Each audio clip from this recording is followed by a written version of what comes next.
Hey, everybody, and welcome back to the DLF Trade Show on the DLF YouTube channel. Russ and Addison back again to use DynastyLeagueFootball.com's trade analyzer, trade finder, and trade gurus, trade experts, trade awesome people to help you gain some insight into some player value to make some trades because it's time. It's practically playoff time. Like, it's here. But 2 weeks. What's really here right now, as you're watching this, it will be Thanksgiving. And what do you do on Thanksgiving besides gorge yourselves on many, many, many foods? We sit around the table and we say what we're thankful for. So Addison had the beautiful idea of sitting around our webcams and talking about what players we're thankful for this year. And the first player we have is someone we are both thankful for, but I'm gonna let Addison take this one. Well, I have to take a slight L on this one, Russ. A little bit, because before the season started, he was part of a video that suggested it might be a good dynasty move to sell off of him, even at his raised ADP and with the new situation he was going into that we expected a lot of good things for, and all those things have come true. But I did recommend, I said, hey, maybe now might be the time to sell him. But based on who you sold him for, like, I wasn't advocating to sell him for just like a first. I was like, hey, move to Achane, move to Kyron, move to Bijan or Gibbs or somebody like that. So hopefully if you sold off of this guy, you went over to one of the other running backs and you're probably not as sad. But if you stuck with Saquon Barkley, you were probably so happy because he has been absolutely phenomenal. He's been killing it. I think he's on pace. I saw the tweet after the Monday night game when he rushed for 250 yards, 255. That he's now on pace to break the single season rushing record. So that's pretty good, and I'm pretty thankful. Yeah. And sames, I don't build my teams around running backs, but the past 2 seasons, Saquon and Christian McCaffrey have fallen to that point where they can still do what they do, and they don't cost nearly as much as they used to. So I'm going to get some of them. So even though Saquon isn't usually the level of running back I have on my teams, I have a few shares, and it feels good. It feels nice.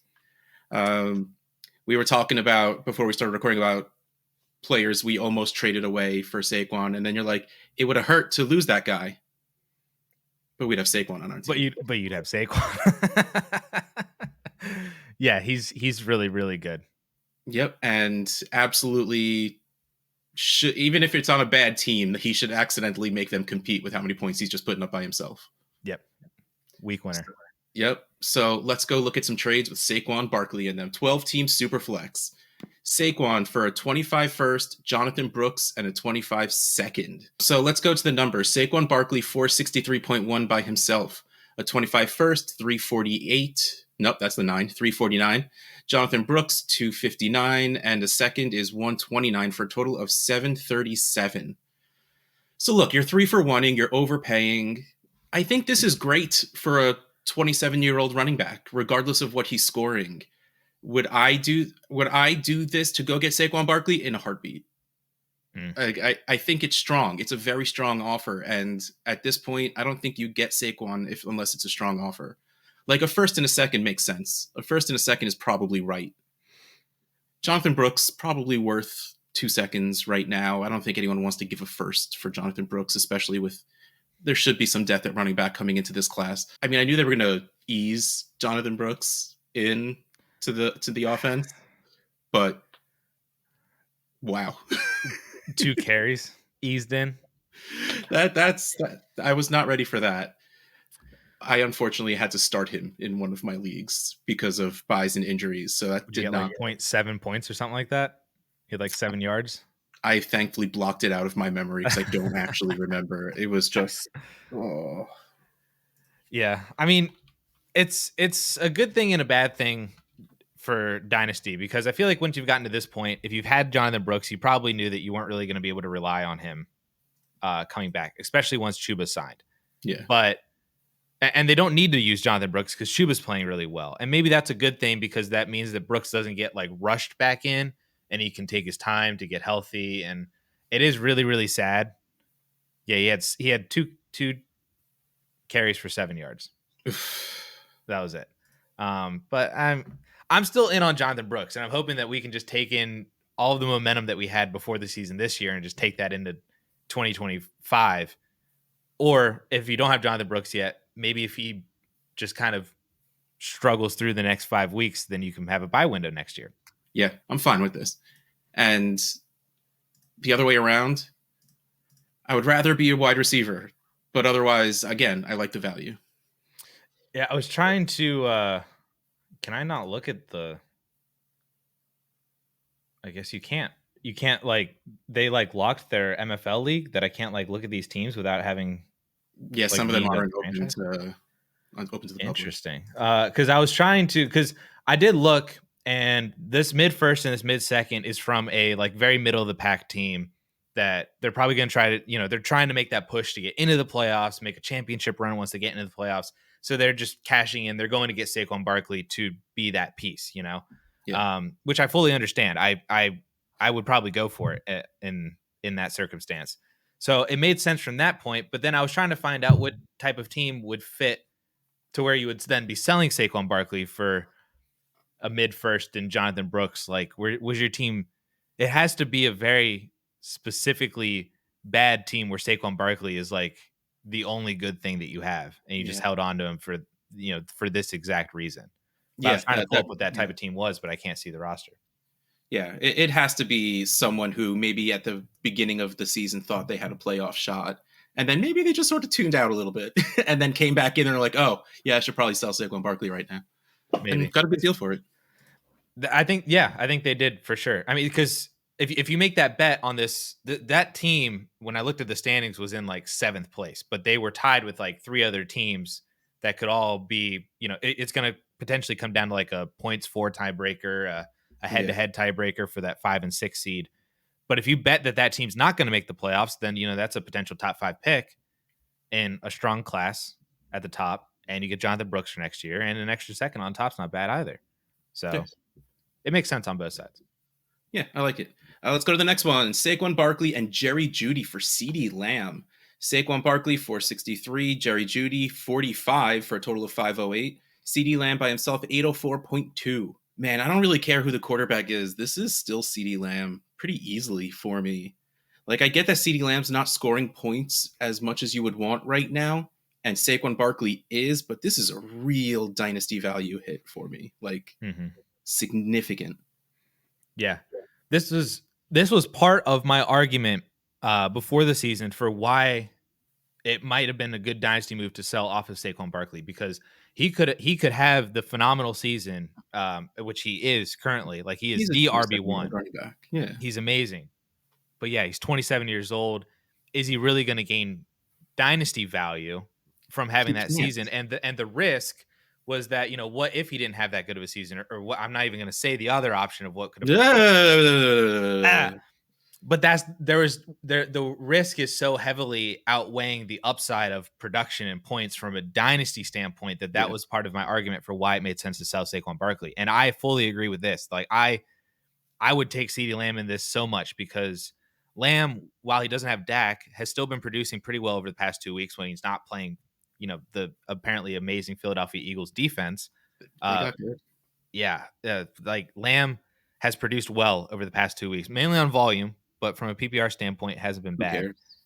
And then you get, he's 25 years old. You're going to get CeeDee Lamb for the next 5 years that Barkley might not be in the league in 3, there's just so much more dynasty value and insulation. And I get that you're chasing points here. And maybe that's part of why Jerry Jeudy's appended onto this too, for the win nowness points that Jeudy might not be all that different from Lamb for the next 4 or 5 weeks. But I mean, this is a dynasty trade. Yeah. And I'm taking CeeDee Lamb.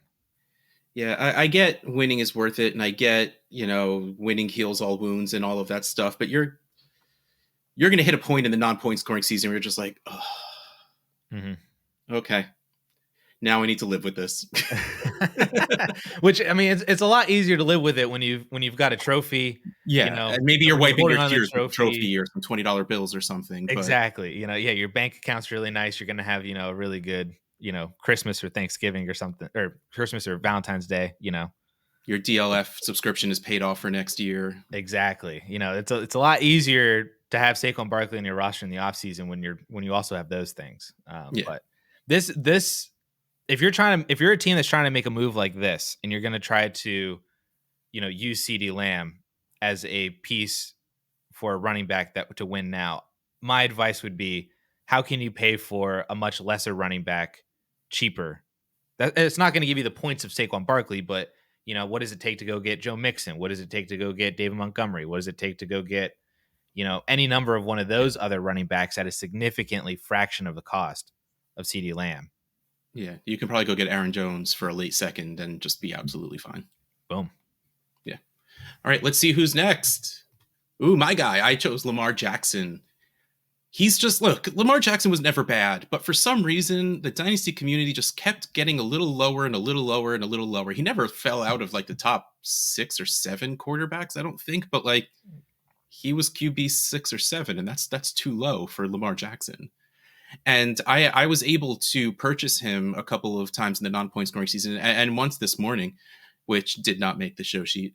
But he's so good, and we knew he could be this good, and he's doing it. And I love watching it because it's someone, again, I never thought he would be bad, but I took the bet that he would go back to being very, very good, and it's working out. So Lamar Jackson, I am thankful for you.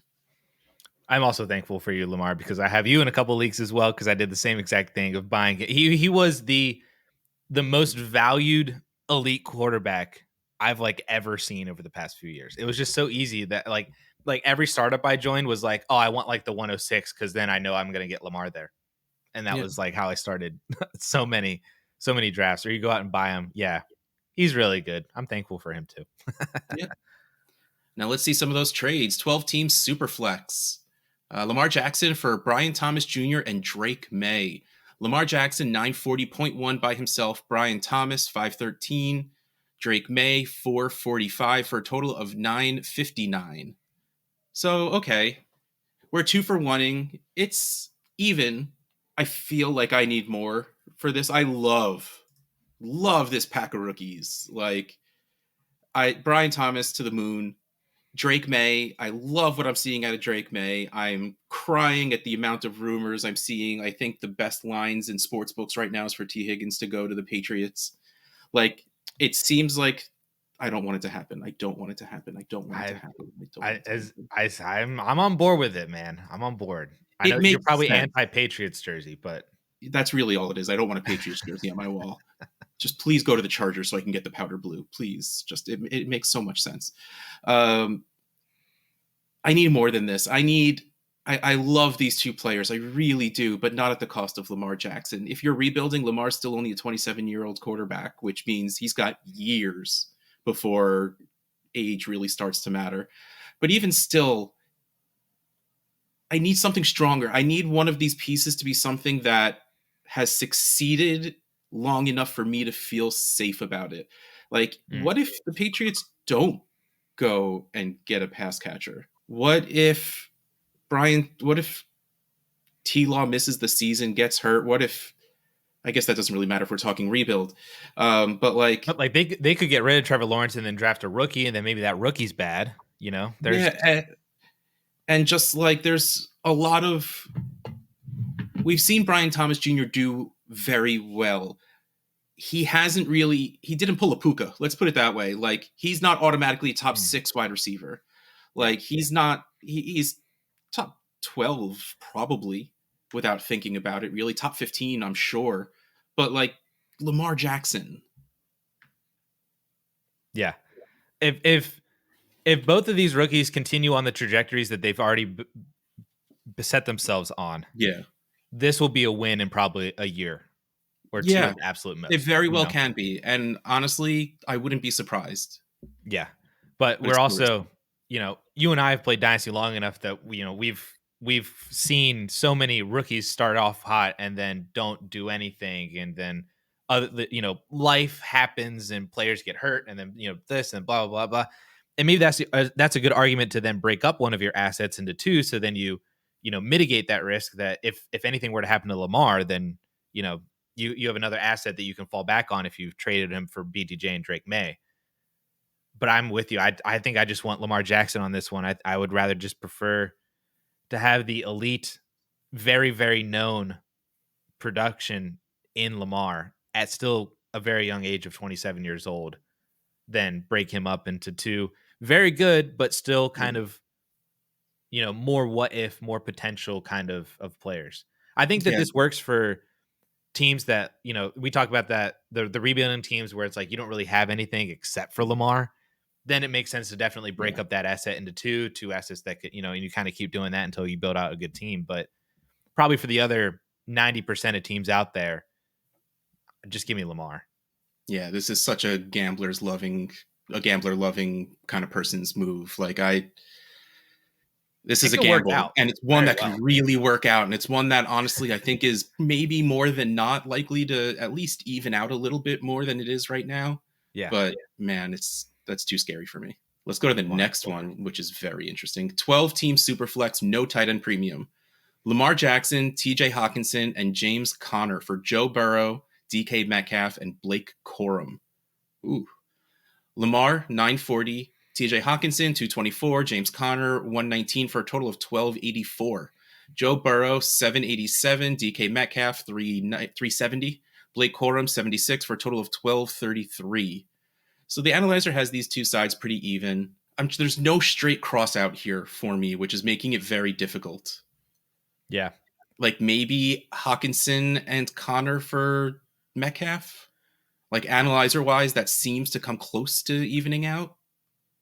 In which case we're talking Burrow and Blake Corum for Lamar, in which case it's the Lamar side, which I think is the answer anyway.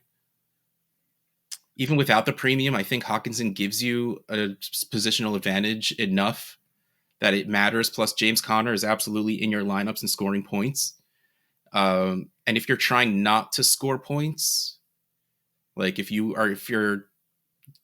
this isn't the kind of move if you're rebuilding, because you're staying the same age at quarterback, you're staying the same age at the pass catcher, and you're going down from James Conner to Blake Corum.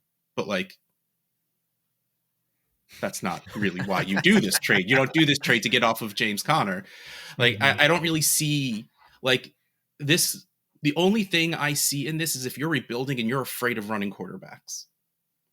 It's the only thing I can think of. I wonder if, I could look at the roster for this one too, but I wonder if they don't really see much of a difference between Lamar and Burrow. That has to be, yeah. Like that has to be it, that they're next to each other, which don't get me wrong, they're very, very close to each other, but Burrow doesn't have the QB1 upside where Lamar does. So I agree that there's 100+ points in between analyzer points between them. Yeah. So they, my second potential theory was that the team that traded away Hawkinson had another tight end, and Hawk was kind of superfluous to a degree, which I don't really think is the case. They only have Tyler Conklin and Will Disley. Nope. So, which Will Disley, he's been producing well now, but like, it's not like, I drafted Brock Bowers and I also had TJ Hawkinson, so now I can move TJ. That's not the same thing. Those guys don't make you feel like Hawkinson is a luxury. Yeah. This one's weird to me. Like, I'm looking at the team that traded away Lamar and I just don't really get it. I'm looking at the team that bought Lamar and I 100% get it. Like, they're competing, and that is a very competing move. Yeah. To, and they did not have another tight end, so they have Hawkinson filling that spot. They got James Conner to add to Mixon and Achane. They got Lamar to pair with Purdy. They still have Nico and Cortland Sutton and Jalen Waddle and Zay Flowers at wide receiver, so they're all right with moving off of DK for the tight end starter of Hawkinson. That makes complete sense from that situation. I don't know if I see the other way around. Yeah. So it's not too often we get one. We're just like, no, okay, Lamar side. Who are we talking about next? We're talking about Jaxon Smith-Njigba. Yes. Yeah, this really just turned into another one of Russ and Addison's favorite players, more or less. But He didn't put T. Higgins on there, even though I listed him. So again, No. it's not exactly favorite players.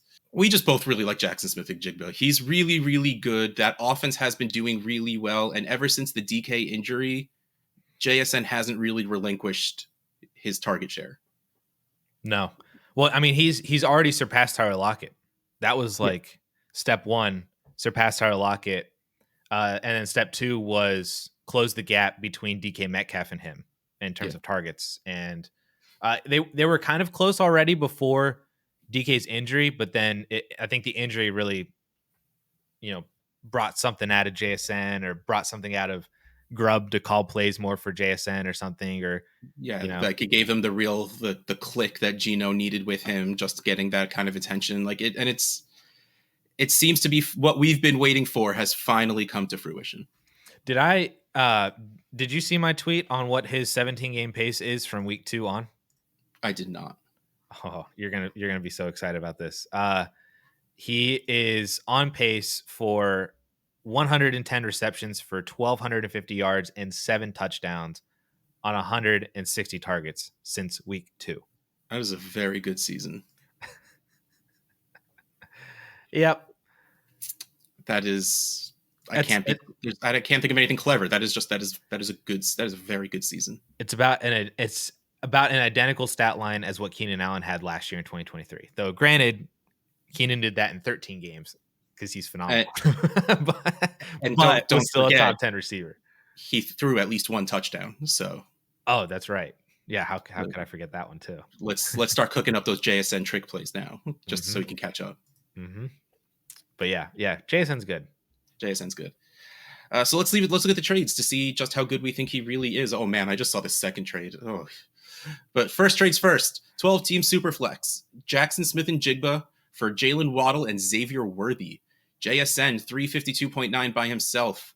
Jalen Waddle 325.5. Thankfully having that good game we've been waiting for. And Xavier Worthy 184 for a total of 509. So okay, 2 for 1ing.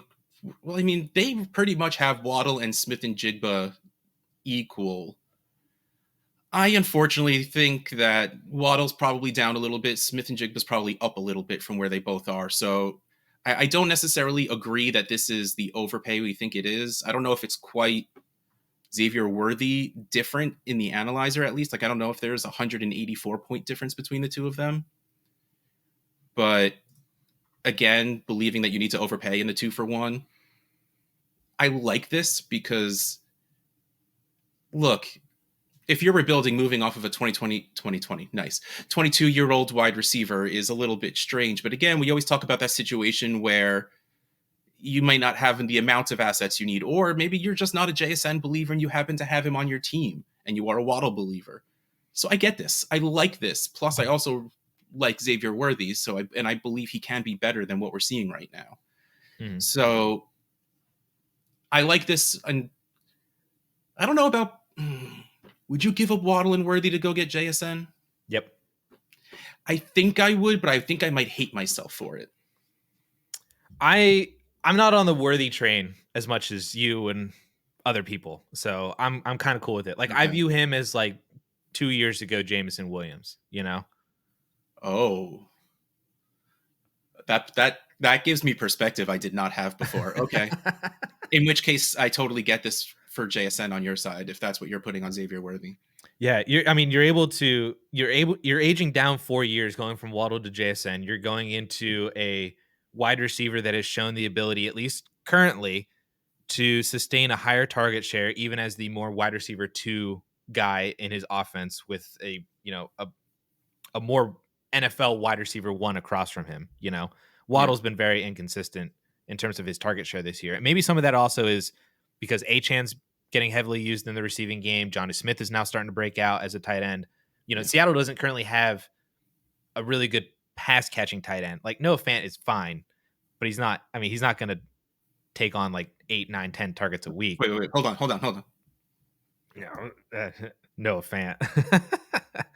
And Walker can be used in the receiving game. We've seen that throughout the year at spurts, but is not the consistent receiving threat that Achan has now become. JSN is just that dude. And again, you're going down from 4 years. I don't view Worthy as a startable asset right now. I think he's a really fun not dart throw, but like he's a fun like lottery ticket essentially on what he's ultimately going to become. But I had concerns about him coming out of college. I had concerns about his utilization. They, for the most part, have been seeming to come true. And Rashee Rice is going to be back next year, and maybe Kelsey stays, and maybe they re-sign DeAndre Hopkins next year, and then they just have all these receivers now. It's in the best situation imaginable for Worthy. He's not doing what I had expected him to do, and that concerns me.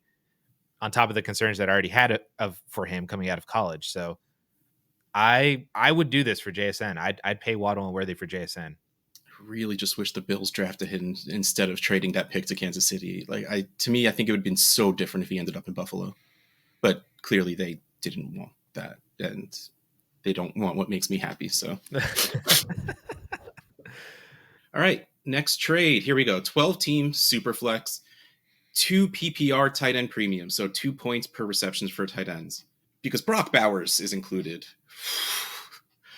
I can't believe someone pulled off a trade for Brock Bowers in a 2-point per reception tight end league. That I would have thought that to be impossible. Brock Bowers, JSN, and Michael Penix for Justin. Oh, that's why, because it's for Justin Jefferson and Malik Neighbors. I was about to be like, well, there's one specific reason why they moved off of Bowers. What? I didn't even fully digest this trade when I was overreacting to it in the beginning. Brock Bowers, 690. Okay, so Brock Bowers is 696, but again, this is only a 0.5 premium button. So we need to add like a good 20% again on top of this, if not more. He should be in the 800s. He's over Malik Neighbors in a 2 PPR tight end premium. Yeah. Like Brock Bowers is probably close to a first round startup pick in a 2. I was going to say a top 10 startup pick. Yeah, the first non-quarterback off the board. Yeah, close to it. So Brock Bowers will just do what we can with 696, JSN 353, Michael Penix 136 for a total of 1185. Justin Jefferson 868, Malik Neighbors 758 for a total of 1663. Nope, 1626. You go first. I don't know. Can I ask you a semi-appalling question? What might be viewed as a semi-appalling question right now? But I don't think necessarily will be because of how both of these players have been playing. But I think it's possible, Russ, that by the end of this season, not currently, but by the end of this season, at the end of 2024 in January, that JSN and Malik Neighbors might be valued very, very, very similarly. So here's the thing. I do firmly believe that we're going to see a little falling back down to earth for Malik Neighbors, and I do think we're going to see a little bit of an ascension for JSN. I don't think I'm ready to say what you're saying purely because of last year. It gave time people to resent JSN, even though they should have seen it coming. But that doesn't matter. People are like, well, he wasn't good his rookie year, so Malik Neighbors was good his rookie year, so I'm going to value Malik Neighbors over JSN, regardless of what happens the rest of the year. Yeah. Logically, what you said can be very true. Because, like, you think about all the other elite wide receivers that we have right now. Like, there was the big 4. Then you add in Nico. Then you add in Marv. Then you add in A.J. Brown. Then you add Puka. Then you add, maybe London and Wilson get thrown into there to a degree. I would still personally have Rashee Rice in there just because I think as soon as he comes back, he's going to be fantastic. Neighbors is obviously in there, but there's just a lot of names that I don't know if Malik Neighbors currently deserves to be a top 7 or 8 dynasty wide receiver. And I think JSN is ascending rapidly to where he's already a top 15 guy. And if that continues, not to say that Neighbors would continue falling, but I think JSN would just really continue climbing to where that gap starts to close, like where Neighbors is maybe the wide receiver 8 in Dynasty and JSN's the wide receiver 11. Okay, so let's get to why I think you're doing this comparison, because like you said before that you think Brock Bowers would be the first non-quarterback off the board. Mm-hmm. So we're pretty much crossing out Bowers and Justin Jefferson. I believe so, yes. So then we're talking JSN and Michael Penix for Malik Neighbors. which in the analyzer itself would be heavily in favor of Neighbors. But going back to everything you just said, where they're going to, and I mean, Penix is such a future asset to me. Like, I still think Kirk Cousins is going to be the quarterback next year, even though he hasn't been great this year. Like, do you think they go to Penix next year? I don't think so. No, I think it would still take an injury to Cousins for Penix to see the field. And if you want a little bit of perspective on JSN's kind of lagging trade analyzer value, BTJ's value is at 513, Garrett Wilson's at 539, London's at 548. And I think JSN is if not in that mix, like right behind them. So he's around 500. So that adds on another 150 to that side. All right. So then we're talking 1320 to 1626. Look, to me, plus the addition for Bowers, if we give him another 100 to put him up over 800. Yeah, like the truth is, if you think that JSN and Malik Neighbors are at all comparable or will be, then this is easily the Brock Bowers side, because Brock Bowers is the ultimate asset in this deal. Yes. I mean, I'm not at all taking into this past 3 games of Justin Jefferson not being good. Justin Jefferson is Justin Jefferson. He is fantastic. He will always be fantastic. But with this premium and Brock Bowers, I think he's easily the most valuable player in this deal. I do think, even if we're in a 2-point reception for tight end startup and Justin Jefferson goes first, I still think Bowers holds a higher trade value than Justin Jefferson would. Brock Bowers is on a 17-game pace of 114 receptions. In a two PPR premium, dude, he's going to have 230 points just from receptions.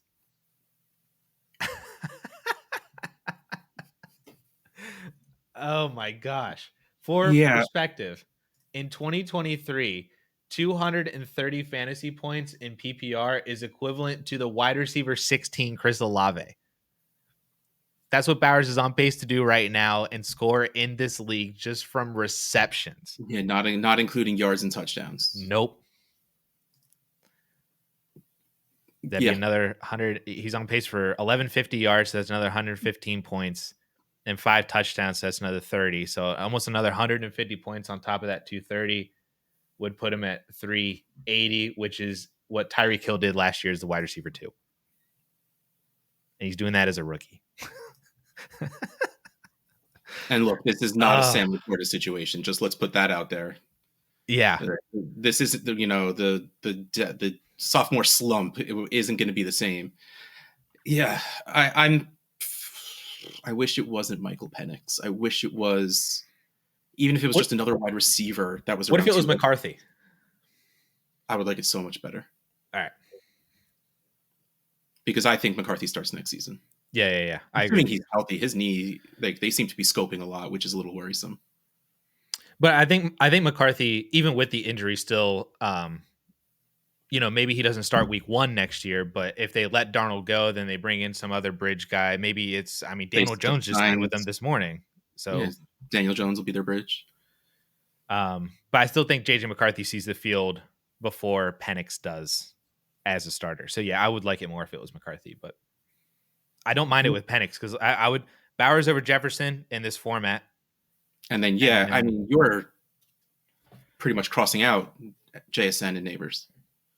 Not crossing out fully, but I think that that's a bet on JSN continuing to ascend, that I view Penix as kind of a luxury asset in this deal on that side. Yeah, don't get me wrong. I don't think I'm sad with either side of this trade, which means I don't think I make this trade if it's offered to me, because I'd just be terrified.